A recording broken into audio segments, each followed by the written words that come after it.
NATO has rejected Russia's peace deal with Ukraine, which would of course cause Ukraine to concede certain territories to Russia.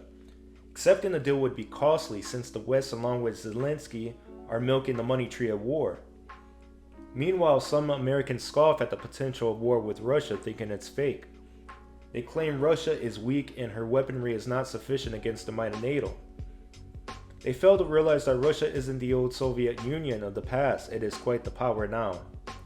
The ignorant will state that Russia can't even conquer Ukraine because they have not occupied the entire country. The Russians essentially are not facing just Ukraine. They fail to realize but are resisting the entire Western world with the West's endless money and aid packages, weapons, training, mercenaries, intelligence from NATO nations. Iraq may have fallen easily with the Western-backed airstrikes and missile strikes taking out Saddam's air defense. However, Russia is not like Iraq, and the Russians have upgraded their missile defense shields and their offensive capabilities as well, such as their infamous missiles prove a threat to all of Europe and the West. They have demonstrated the power of their military in Syria in modern times, saving the nation from complete collapse to Obama's jihadist groups conducting warfare with Western-backed arms.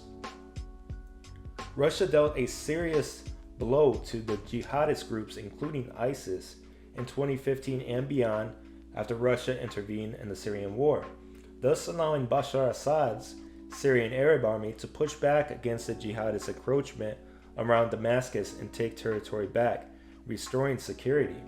They saved Syria from becoming like Libya.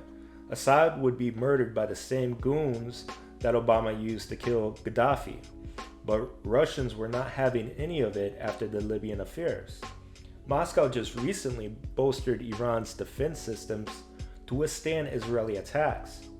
Europe is currently hosting the largest defense show in Paris, and the exhibition will test its feedback from the battlefields in Ukraine.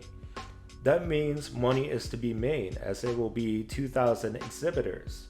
Defense News previously reported 1,750 exhibitors back in 2022, so we see a rise in this.